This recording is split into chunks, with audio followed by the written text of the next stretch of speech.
आज का हमारा वीडियो भारत के भूगोल के क्विज के लिए है। मतलब इसमें हमने 25 क्वेश्चन बनाए हैं। ये हमने अपना जो टेलीग्राम चैनल है उस टेलीग्राम चैनल में हमने इसके प्रश्न पत्र की पीडीएफ डाली थी। जिन बच्चों ने कर लिया है वो इसमें देख सकते हैं और जिन्होंने नहीं करा है वो डायरेक्ट वीडियो से भी देख सकते हैं। और यदि उन्होंने पीडीएफ से सॉल्व करा है तो मिलान भी कर ले। बाकी इसमें मैं सारा डिस्क्राइब करते हुए चल रहा हूँ, सारी चीजों को एक्सप्लेन करते हुए चल रहा हूँ। तो इसमें जो पहला क्वेश्चन है वो है भूताप ऊर्जा पर आधारित मणिकर्ण संयंत्र है। ए अरुणाचल प्रदेश में, बी हिमाचल प्रदेश में, सी जम्मू कश्मीर में या डी सिक्किम में। भूतापीय ऊर्जा, भूताप मतलब जो पृथ्वी के अंदर का ताप है उसे विद्युत में कन्वर्ट करने की जो तकनीक है उसे हम भूतापीय ऊर्जा कहते हैं। ये एक रिन्यूएबल एनर्जी का स्रोत है, यानी कि अक्षय ऊर्जा का या नवीकरण ऊर्जा का स्रोत है। तो इसमें भारत के उन स्थानों पर जहां पृथ्वी के नीचे से गर्म पानी के सोते निकलते हैं और ठीक ठाक उनमें ताप रहता है और वर्ष भर निकलते हैं, उन स्थानों पर हमारे ये प्रोजेक्ट लगाए जाने हैं। तो इसमें सबसे पहला जो हमारा प्रोजेक्ट लगा रहा है वो लग रहा है मणिकर्ण में। मणिकर्ण आपका हिमाचल प्रदेश में जो पार्वती रिवर है, पार्वती रिवर, पार्वती एक सहायक नदी है हिमाचल प्रदेश में ब्यास की। ब्यास नदी की सहायक है हिमाचल प्रदेश में।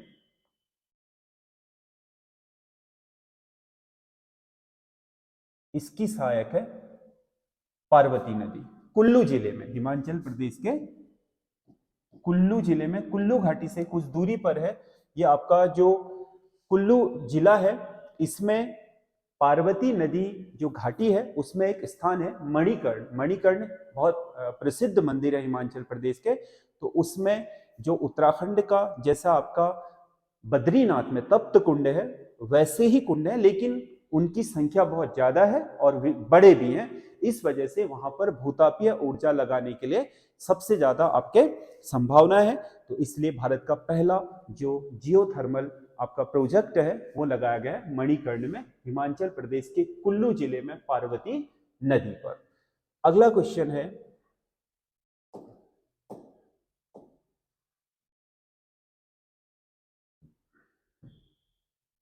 भारत में रबर उत्पादन में अग्रणी राज्य है।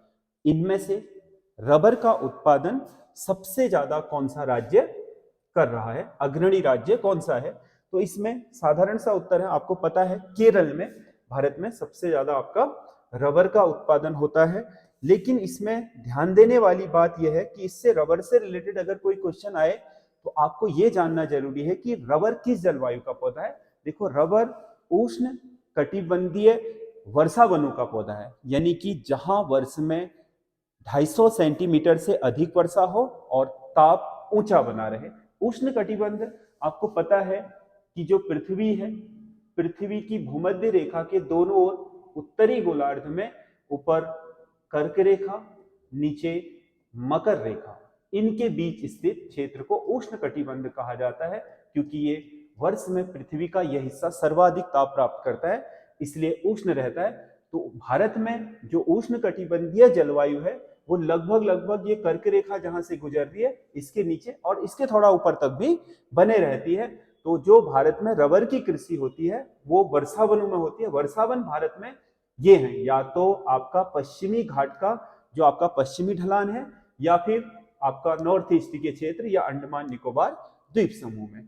तो इसमें जो रबर की खेती होती है भारत में सबसे ज्यादा होती है केरला में, क्योंकि केरला इसके लिए सबसे उपयुक्त जलवायु में स्थित है। एक तो ये जो आपका पश्चिमी घाट है, जो हमारा दक्षिण पश्चिम मानसून की अरब सागर की शाखा है, उसकी सर्वाधिक जो वर्षा होती है वो केरल तट पर होती है। यानी कि जो हमारा मालाबार तट है वो पश्चिमी घाट से टकराकर यहाँ बारिश होती है। तो ये औसतन 250 सेंटीमीटर से अधिक औसत वार्षिक वर्षा प्राप्त करता है। दूसरा, कर्क रेखा से नीचे, यानी कि कर्क रेखा और भूमध्य रेखा के बीच होने के कारण ये क्षेत्र उष्ण कटिबंध में जलवायु यहाँ की हमेशा उष्ण रहती है, गर्म रहती है।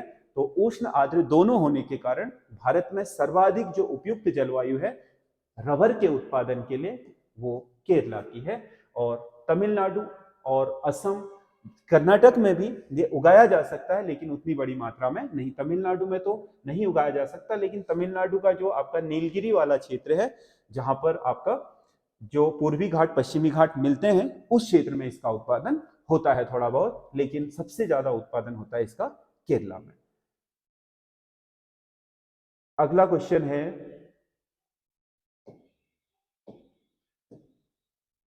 भारत में किस पर्वत के सहारे पर्वतीय वर्षा नहीं होती?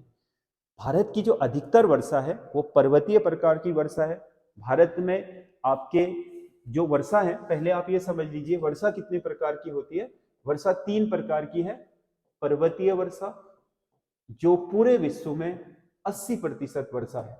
उसके बाद दूसरी वर्षा है संवहनीय वर्षा, ये आपके लगभग 15% वर्षा है विश्व में। और आपका चक्रवाती वर्षा, ये आपका 5% है विश्व में।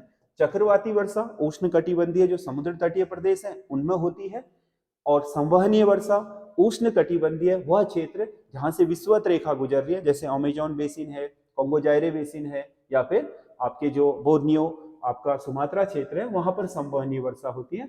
बाकी पर्वतीय वर्षा है सबसे ज्यादा।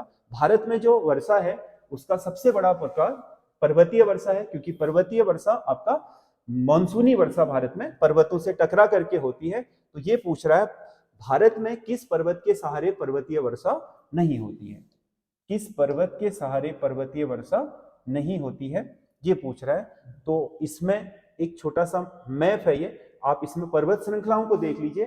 जो भारत की ये पर्वत श्रृंखला है, ये हिमालय है, ये पर्वत श्रृंखला हिमालय है, ऐसे खड़ी है ये अरावली है ऐसे, ये आपका विंध्याचल सतपुड़ा है, और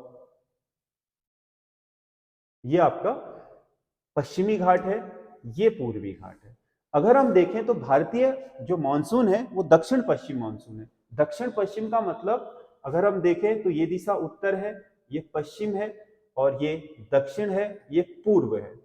तो दक्षिण पश्चिम होगा ये, दक्षिण पश्चिम, यानी कि भारत में दक्षिण पश्चिम का मतलब यहां से आने वाला मानसून। जब ये हवाएं आएंगी तो सीधी सी बात है कि पश्चिमी घाट से तो टकराएंगी, क्योंकि ये पश्चिमी घाट इसमें अवरोधक के रूप में काम कर रहा है, और जो बंगाल की खाड़ी की शाखा है वो हिमालय से टकराएगी। तो ये तो प्रमुख है जो जिससे बारिश होती है भारत में मानसून से।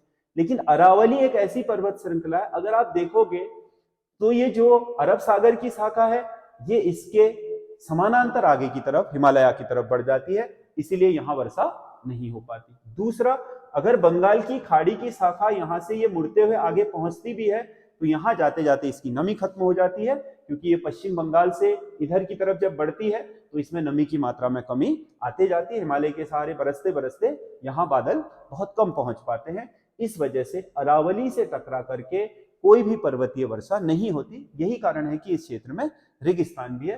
तो अरावली हमारे एक ऐसे पैटर्न में बनी हुई है जो पैटर्न हमारे बिल्कुल जो मानसून का पैटर्न है या मानसून की हवाओं की जो दिशा है उसके समानांतर है। इस वजह से अरावली कोई अवरोध पैदा नहीं करती, और वर्षा पैदा करने के लिए हवाओं का अवरोध पैदा होना बहुत जरूरी है। जैसे आप समझो इसको, ये पहाड़ है, यहां से हवा आई तो ये हवा इस पर्वतीय ढाल के सहारे ऊपर उठेगी, और एक ऊंचाई के बाद जब ये हवा ठंडी होगी तो इसमें स्थित जो नमी होगी वो संघनित होकर के बादलों का निर्माण करेगी, और यही बादल थोड़े देर बाद इसके जो वर्षा के जो नमी के कण हैं वो धूल के कणों के साथ मिलकर के बूंदों में परिवर्तित हो जाएंगे, और यही बूंदें गुरुत्वाकर्षण के सहारे नीचे गिरनी शुरू हो जाएगी। इसी को वर्षा बोलते हैं।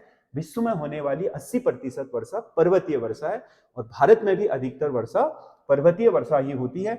लेकिन इसमें पर्वतीय वर्षा में सबसे महत्वपूर्ण भूमिका आपके एक तो अरब सागर की शाखा में इसकी है, पश्चिमी घाट की, और जो बंगाल की खाड़ी की शाखा है, क्योंकि और यहाँ से जब मानसून आता है तो 2 भागों में बढ़ जाता है। जो श्रीलंका से पूर्व से गुजरता हुआ आता है वो बंगाल की खाड़ी की शाखा का, और पश्चिम में जो है वो अरब सागर की शाखा का।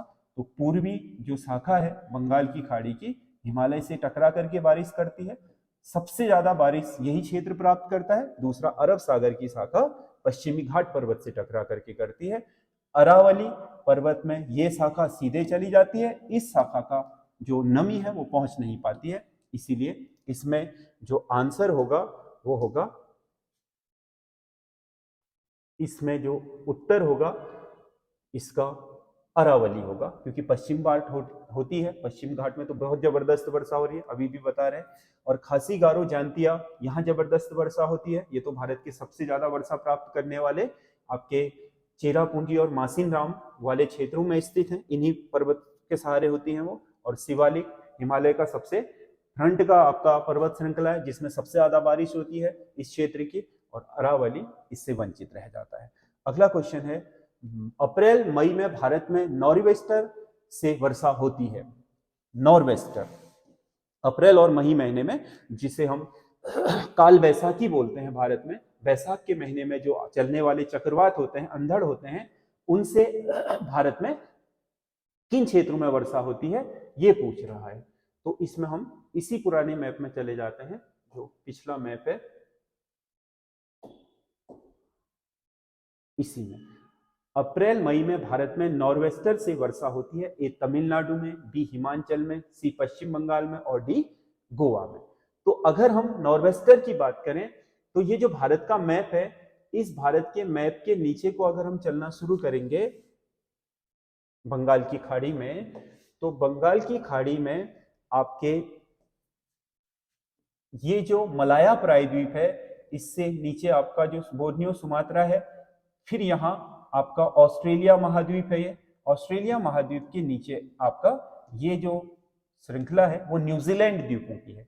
नॉर्वेस्टर न्यूजीलैंड से चलने वाली ठंडी हवाएं हैं जो आपके उत्तर की ओर चली आती हैं। ये ऑस्ट्रेलिया तट के सहारे होते हुए इंडोनेशिया द्वीपों से सहारे होते हुए बंगाल की खाड़ी में पहुंचती हैं, और बंगाल की खाड़ी में पहुंचने के बाद ये इस क्षेत्र में इस तरीके से चक्रवातों का निर्माण करती है, क्योंकि उत्तरी गोलार्ध में जो चक्रवात होते हैं वो एंटी क्लॉकवाइज चलते हैं। इस तट के सहारे ये जो बंगाल की खाड़ी में पहुंचती है, इस तरीके से वो चक्रवात घूमने शुरू हो जाते हैं और ये चक्रवात इस तरीके से आगे बढ़ते हैं।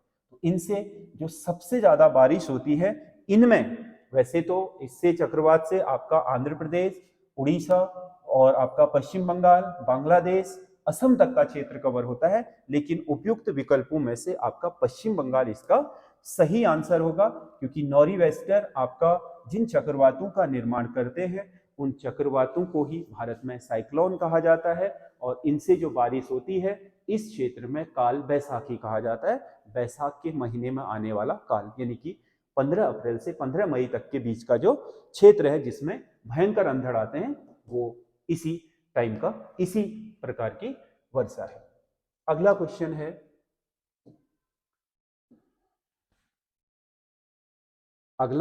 है, भोजपत्र किस प्रकार के वनों की वनस्पति है? भोजपत्र आपने सुना होगा। ए उष्ण कटिबंधीय पर्णपाती वन, बी समशीतोष्ण पर्णपाती वन, सी समशीतोष्ण कोर्णधारी वन और डी उष्ण कटिबंधीय मिश्रित वन।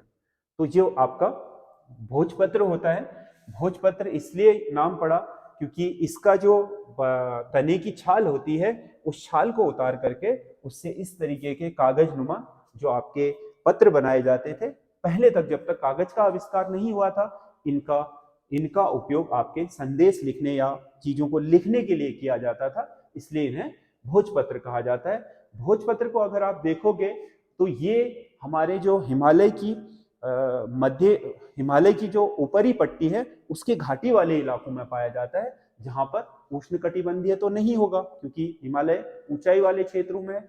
समशीतोष्ण कोर्णधारी भी नहीं होता क्योंकि कोर्णधारी वनों की जो वनस्पतियां होती हैं वो आपके इस प्रकार के वेड़ वाली होती हैं, ये इस प्रकार का नहीं है, ये आपका अलग तरह का छोटी पत्तियों वाला पौधा होता है, इस तरह की आपकी छोटी छोटी पत्तियों वाला ऐसे। तो ये आपका समशीतोष्ण कोर्णधारी भी नहीं है और उष्ण कटिबंधीय मिश्रित वन भी नहीं, क्योंकि उष्ण तो लगेगा ही नहीं। हिमालयी क्षेत्रों में उच्च हिमालय जो मध्य हिमालय के ऊपरी भाग है वहां उष्ण जलवायु तो है ही नहीं, तो इसलिए ये तो होगा ही नहीं। और समशीतोष्ण कोर्णधारी भी नहीं है, कोर्णधारी वनों के लिए इस प्रकार के वन होना जरूरी है। जबकि ये क्या है, ऊपर फैलाव वाला आपका वृक्ष है, तो ये होगा समशीतोष्ण पर्णपाती वन। पर्णपाती तो है परंतु समशीतोष्ण है, यानी कि शीत और उष्ण के बीच का जो आपका जलवायु होती है, 6 महीने ठीक ठाक मतलब नॉर्मल गर्म होता है और 6 महीने ठंडा होता है, उन क्षेत्रों में उगती है। तो भोजपत्र एक महत्वपूर्ण आपका वृक्ष है जो हिमालयी क्षेत्रों में पाया जाता है। और इस पत्र की विशेषता यह है कि पहले प्राचीन समय में जब तक कागज आविष्कृत नहीं हुआ था, तो इसका प्रयोग आपके पत्र लेखन आदि में किया जाता था। इसकी छाल से, पत्र पत्ते से नहीं होता, पत्र का मतलब जब इससे पत्र बनाए जाते हैं इसलिए पत्र कहा गया। ये जो छाल है इसे निकाल करके इस तरीके की स्लाइड बनाई जाती है, उन पर पत्र लिखा जाता है। अगला, निम्नलिखित में से किसे मरुस्थल की राजधानी कहा जाता है? मरुस्थल की राजधानी, जो हमारा भारत में थार का मरुस्थल है पश्चिमी भारत में, तो उसकी राजधानी जैसलमेर कहलाती है। इसमें सीधा सीधा सा आंसर है, ये एक फैक्चुअल क्वेश्चन है, बहुत ज्यादा आपका है नहीं। तो जैसलमेर आपके जो मरुस्थलीय क्षेत्र है उसका सबसे प्रचलित शहर है, इसीलिए उसे मरुस्थल की राजधानी बोलते हैं। भारत का सबसे बड़ा पश्चिम भूमि पत्तन है, ये क्वेश्चन कई बार ज्योग्राफी में पूछा जा चुका है। भारत का सबसे बड़ा पश्चिम भूमि पत्तन। अब बहुत सारे लोग पत्तन तो समझ गए क्या है, लेकिन पश्चिम भूमि कहते ही वो कंफ्यूज हो गए कि पश्चिम भूमि क्या है। पश्चिम भूमि का मतलब है, देखो जो ये आपका कन्याकुमारी है, इससे इधर का जो तट है ये पूर्वी तट है और ये वाला जो तट है ये पश्चिम तट है। तो पश्चिम भूमि का मतलब भारत की जो पश्चिम तट की तटरेखा है उसमें स्थित जो बंदरगाह है, तो पश्चिम तट पर स्थित बंदरगाहों को ही पश्चिम भूमि बंदरगाह कहा जाता है या पत्तन कहा जाता है। तो आपको पता है पश्चिम भूमि में आपके जो बड़े बंदरगाह है, गुजरात का कांडला, मुंबई, यही महाराष्ट्र में नाहवा सिवा, मार्म गोवा, गोवा का न्यू मंगलूर, मंगलुरु का कोच्चि बंदरगाह, 1 2 3 4 5 6 बंदरगाह बड़े यहाँ पर है। 1 2 3 4 5 6 बंदरगाह बड़े यहाँ पर है। एक ये पोर्ट ब्लेयर है, ये भी बंगाल के खाड़ी में स्थित है। यहाँ क्योंकि क्वेश्चन पश्चिम भूमि बंदरगाह से पूछा है, पश्चिम भूमि बंदरगाहों में सबसे बड़ा बंदरगाह है बंबई बंदरगाह, जो उपयुक्त ऑप्शनों में ये वाला सही होगा। पश्चिम भूमि का मतलब है ऐसे बंदरगाह, बंदरगाह का मतलब ऐसा क्षेत्र होता है जहां पर तट पर समुद्र से आपके जहाज एक गहराई के साथ आसानी से अंदर प्रवेश कर सके और आसानी से बाहर निकल सके, क्योंकि तट की ओर समुद्र उथला हो जाता है तो जहाज आ नहीं सकते। तो वहां उन या प्राकृतिक रूप से कटा हुआ हो वो भाग गहरा हो, अंदर तक घुसा हुआ हो भूमि के, या फिर उसको काट करके खाड़ी नुमा बनाया जाता है ताकि जहाज आसानी से अंदर और बाहर कर सके। उन्हें बंदरगाह कहते हैं इस तरीके से।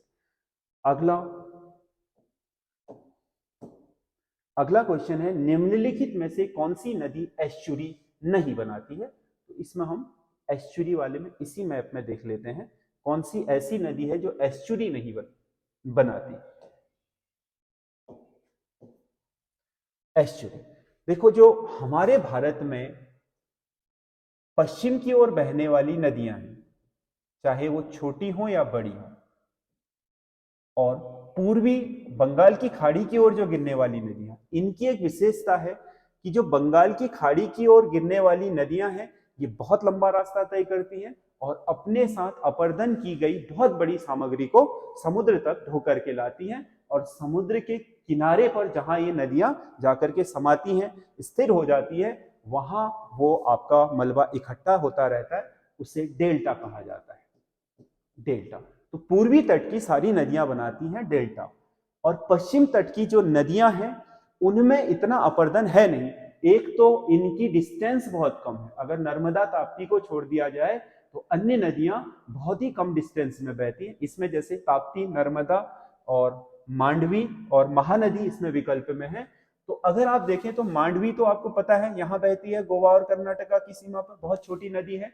और इनमें क्या होता है कि ये जो नदियां हैं अपने मुहाने पर ऐसे छोटे छोटे आपके बालू के टीले बनाती हैं जो ज्वार आने पर पुनः नष्ट हो जाते हैं। तो ऐसे ज्वारीय आपके ज्वार मुख पर, या ज्वार नदमुख बोलते हैं जिनके, मतलब नदी के मुहाने पर जो ज्वार के कारण आकृतियां बनती और बिखरते रहती हैं, उन्हें एस्चुरी कहा जाता है। तो जो एस्चुरी बनाने वाली नदियां होंगी भारत में वो पश्चिम तट में होंगी। जितनी भी नदियां पश्चिम तट में गिरेंगी वो सब एस्चुरी बनाएंगी, और जितनी भी नदियां पूर्वी तट में गिरेंगी वो सारी की सारी डेल्टा बनाएंगी। तो इसमें अगर हम विकल्प में देखें तो हमें नजर आएगा कि जो हमारा विकल्प है इसमें ताप्ती नदी पश्चिमी तट की नदी है, नर्मदा पश्चिम तट की है, मांडवी अभी जैसा मैंने बोला गोवा में बहती है मांडवी नदी, तो ये आपका पश्चिमी तट की नदी है, और महानदी पूर्वी तट की नदी है जो उड़ीसा में बहती है। तो इसमें से जो आपका एस्चुरी यानी कि ज्वार नदमुख नहीं बनाएगी वो महानदी इसका सही आंसर होगा। अगला, जनसंख्या की दृष्टि से सबसे बड़ा हिमालयी राज्य है। जनसंख्या की दृष्टि किस हिमालयी राज्य की आबादी सबसे अधिक है? अगर आप ऑप्शन में देखें तो इनमें उत्तराखंड, जम्मू कश्मीर, नागालैंड और मणिपुर दिए हैं। नागालैंड और मणिपुर की तो बहुत कम है।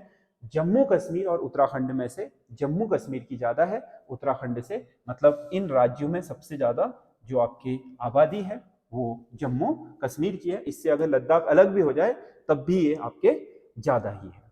अगला क्वेश्चन है, निम्नलिखित में से किस राज्य से कर्क रेखा होकर नहीं गुजरती है? कर्क रेखा भारत के किस राज्य से कर्क रेखा नहीं गुजरती है? ये मैप देख लीजिए, ये आपका कर्क रेखा है। इसमें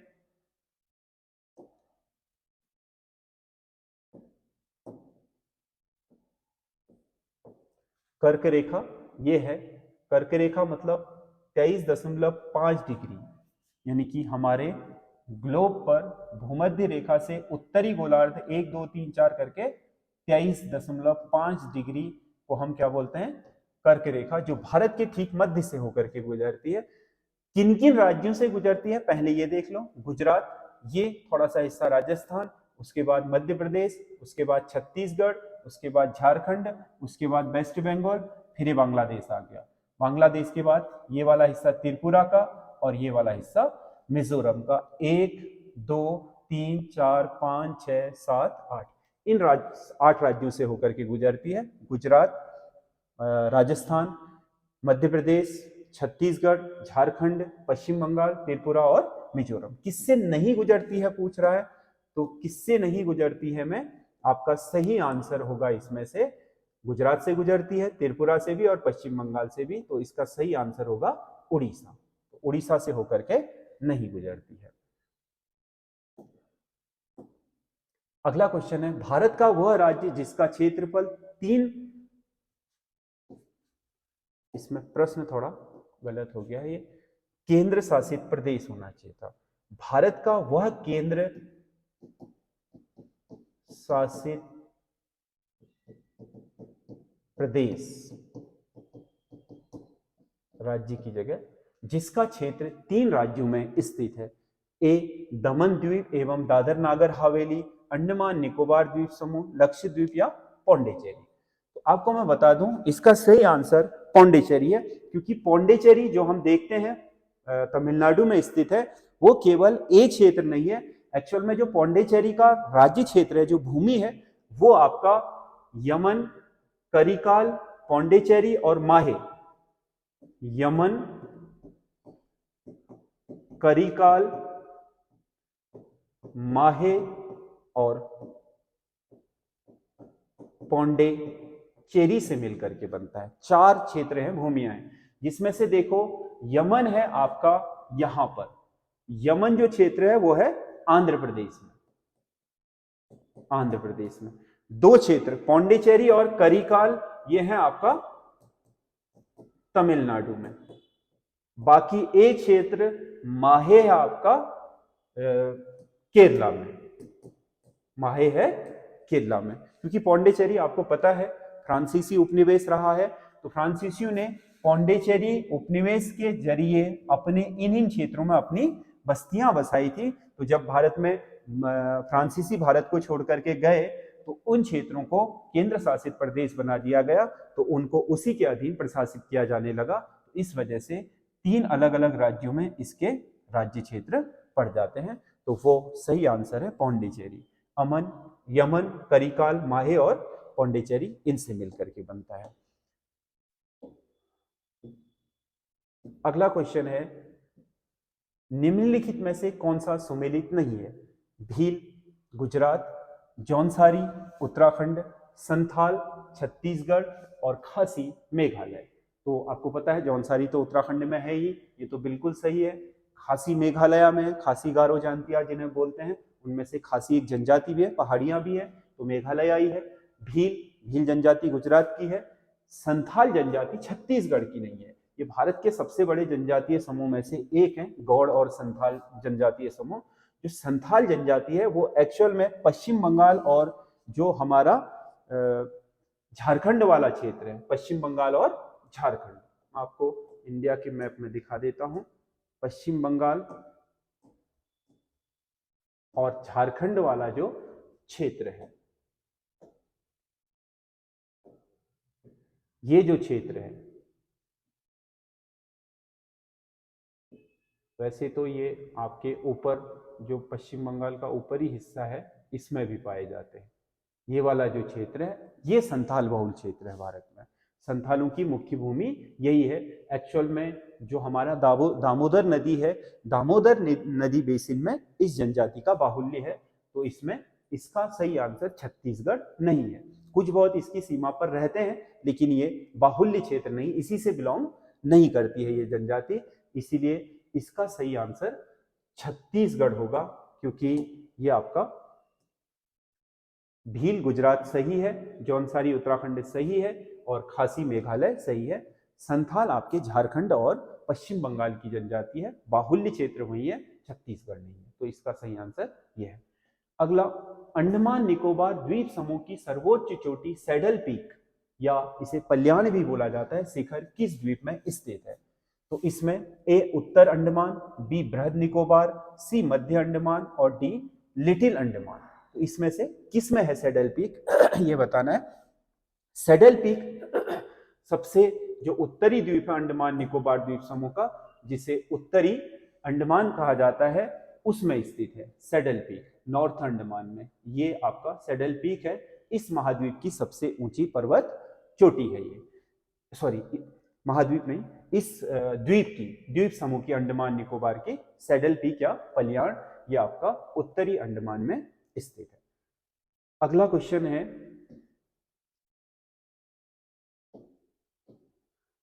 भारत में ओलिव रिडले कछुओं के लिए संरक्षित है? ए सुंदरवन, बी मानस, सी गहीर माथा और डी पिचावरण। ये जो आपको कछुए दिखाई दे रहे हैं, ये विशेष प्रजाति की, दुर्लभ प्रजाति के कछुए हैं, जिन्हें ओलिव रिडले कछुए कहा जाता है।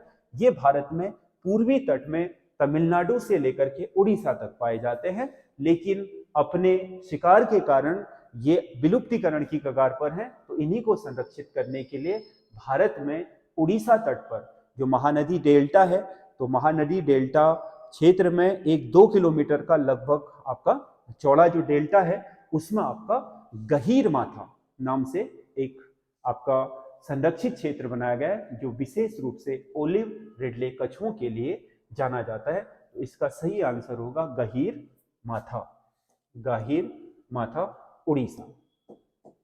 उड़ीसा अगर देखोगे तो ये महानदी डेल्टा में है। इसे मैं आपको मैप में दिखा सकता हूं, महानदी डेल्टा इंडिया के मैप में ये जो क्षेत्र है उड़ीसा में, महानदी का डेल्टा। तो इस डेल्टा में आपके इस क्षेत्र में एक 2 किलोमीटर चौड़ा डेल्टा बना हुआ है महानदी के दो धाराओं के बीच में। तो उसमें इन ओलिव रिडले कछुओं को संरक्षित किया जाता है, जिसे गहीर माथा नाम से जाना जाता है। अगला क्वेश्चन है,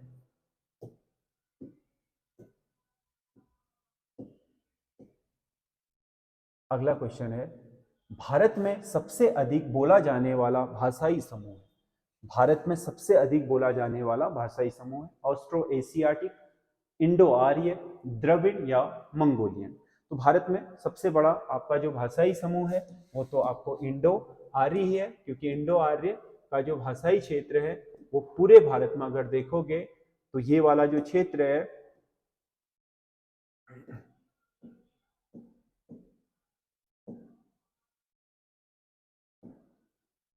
ये वाला जो क्षेत्र है भारत का,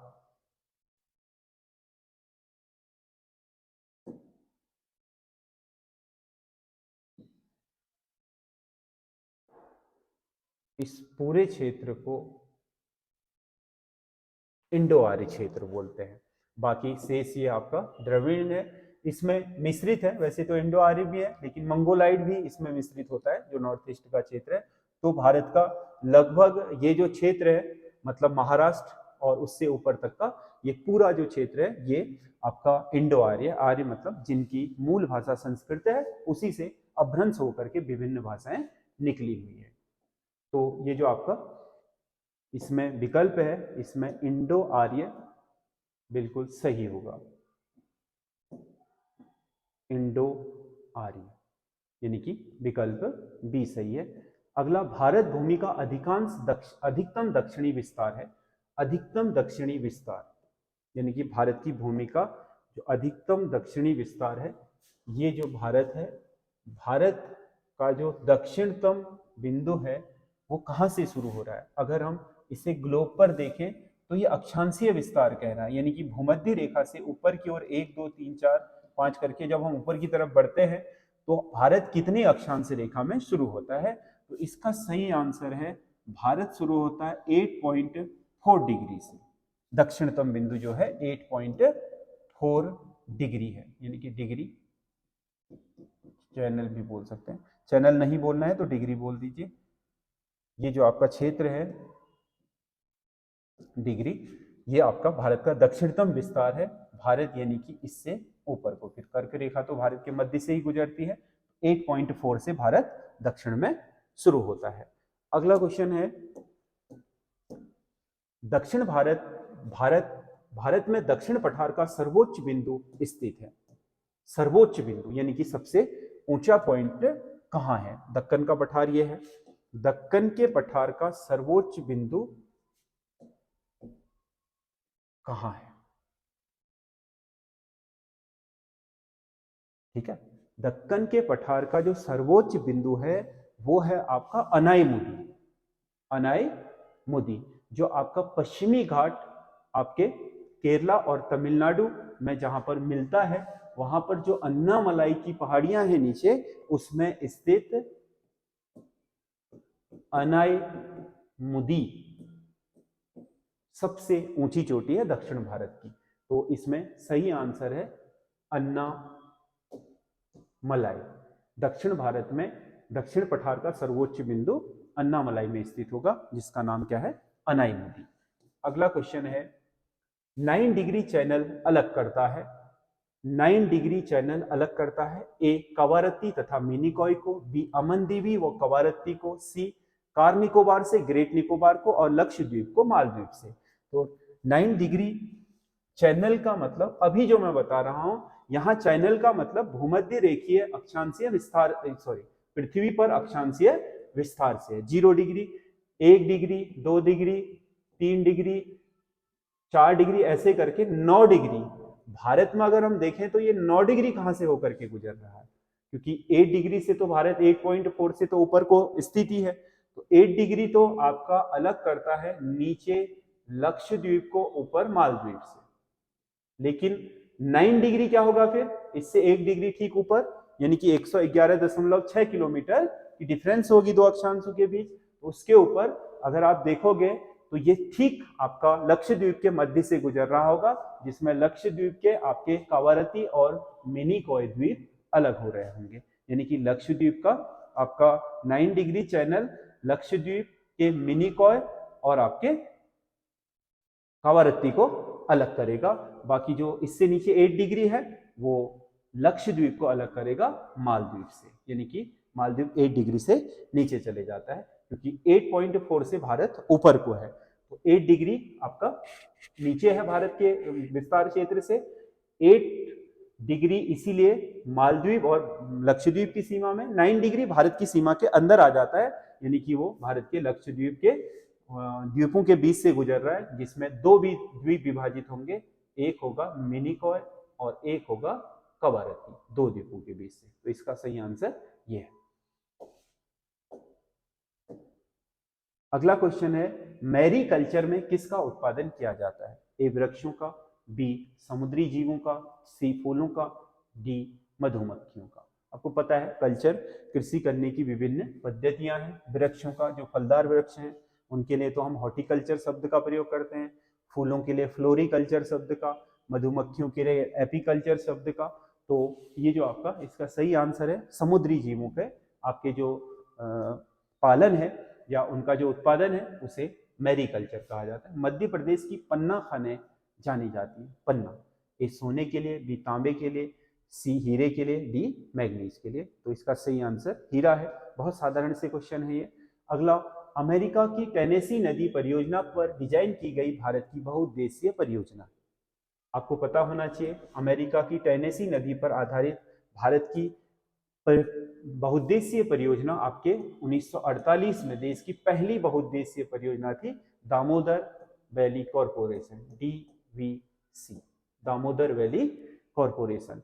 ये क्योंकि दामोदर नदी, जिसे कभी बंगाल का शोक कहा जाता है, दामोदर आपको पता है ये जो नदी है दामोदर नदी, ये हुगली की सहायक है, जो आपके भारत में छोटा नागपुर के पठार से पूर्व की ओर बहते हुए झारखंड में अंत में आकर के पश्चिम बंगाल में हुगली में मिल जाती है दामोदर नदी। तो ये जो दामोदर नदी है ये कभी बंगाल के तटवर्ती मैदानों के लिए भयंकर बाढ़ का सबब बनती थी। तो बाद में 1948 में, क्योंकि दामोदर नदी घाटी का विकास इसलिए भी किया गया, राउरकेला है, आपका बोकारो है, इन स्टील प्लांटों के लिए पानी की भी जरूरत थी।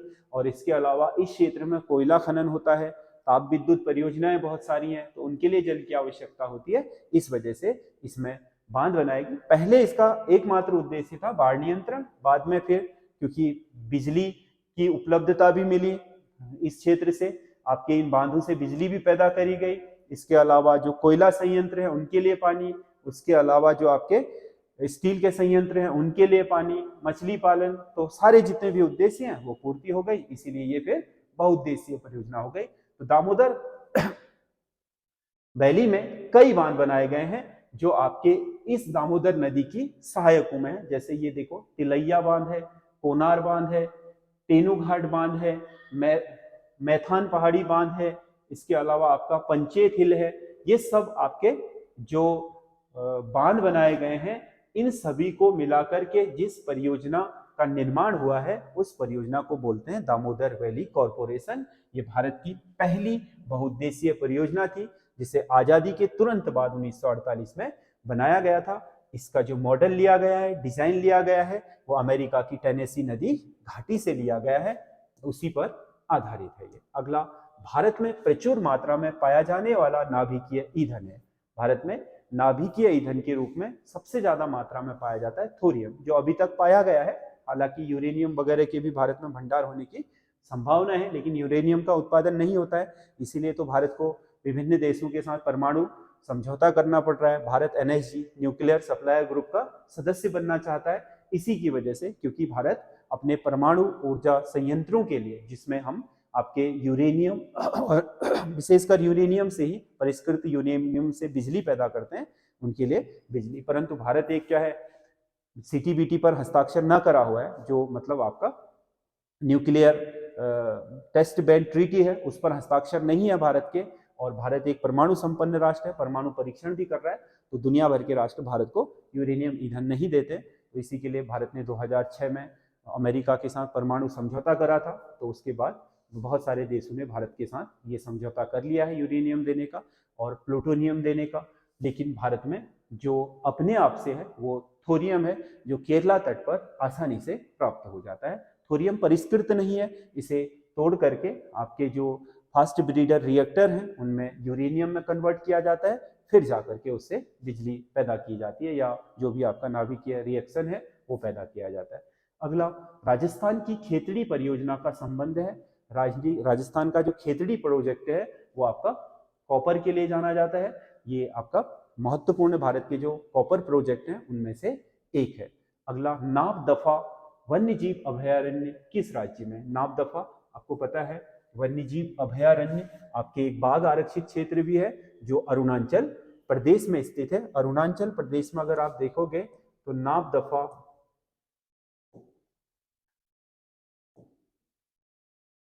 दफा जो टाइगर रिजर्व है अरुणाचल प्रदेश में, वो आपके अरुणाचल प्रदेश के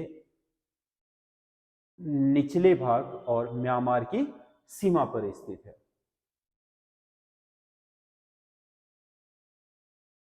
ये आपका नाम दफा जो आपका टाइगर रिजर्व है, वैसे तो ये वन्यजीव अभयारण्य था, लेकिन भारत में जो टाइगर रिजर्व बनाए जा रहे हैं बाघों को संरक्षित करने के लिए, उनमें से एक हो गया है। बहुत फेमस है ये आपका भारत का सबसे जो पूर्व में स्थित, सबसे पूर्वी दिशा में स्थित टाइगर रिजर्व भी है, क्योंकि इससे पूर्व में फिर म्यांमार लग जाता है। इससे पूर्वी लोकेशन कोई दूसरी नहीं है। ये आपके अरुणाचल प्रदेश में है। अगला क्वेश्चन है, राजघाट परियोजना किस नदी पर स्थित है? बहुत फेमस परियोजना है, पूछी जाती है राजघाट परियोजना। राजघाट परियोजना आपका बेतवा नदी पर है। बेतवा यमुना की सहायक नदी है, और बेतवा आपका बहुत महत्वपूर्ण है, क्योंकि केन बेतवा आपका लिंक परियोजना भारत की पहली नदी जोड़ो परियोजना भी इसमें बनाई गई है। नदी जोड़ो परियोजना जो चल रही है भारत में प्रोजेक्ट, उसमें आपका पहली दो नदियां केन और बेतवा ही हैं, जिनको आपस में नहर द्वारा लिंक करके नौगम्य और एक दूसरे के पानी को एक दूसरे में शिफ्ट करने की योजना बनाई गई है। तो उसी में आपका राजघाट परियोजना है, बहुत फेमस परियोजना है, ये कई बार आपके पूछी जाती है। तो बेतवा नदी पर है राजघाट परियोजना। तो ये 25 क्वेश्चन है जिनको हमने थोड़ा बहुत एक्सप्लेन भी करने का प्रयास करा है, और इसका टेस्ट भी है। अगर आपको हमारे टेस्ट चाहिए तो फ्री ऑफ कॉस्ट हमारे टेलीग्राम चैनल पर पीडीएफ उपलब्ध होते हैं, आप वहां टेस्ट दे सकते हैं। उसके बाद वीडियो में उसके आंसरों का मिलान और उसका एक्सप्लेनेशन देख सकते हैं। अगर आपको वीडियो पसंद आएगा तो इस पर आप कमेंट करिएगा, और कहीं पर कोई त्रुटि या गलती हो जाती है, या किसी भी फैक्ट को लेकर के आपके मन में कोई डाउट हो, शंका हो, तो आप उस पर कमेंट बॉक्स पर लिख सकते हैं। अगली बार हम उन्हें और बेहतर करके आपके सामने लाएंगे। और इसी प्रकार से अगर आप इसमें आप चाहते हैं कि आगे ये बढ़े, ये इस तरीके से चीज़ें आगे करी जाएं, तो आप उस पर भी अपने कमेंट्स कर सकते हैं। आपके सुझावों पर हम गौर करेंगे।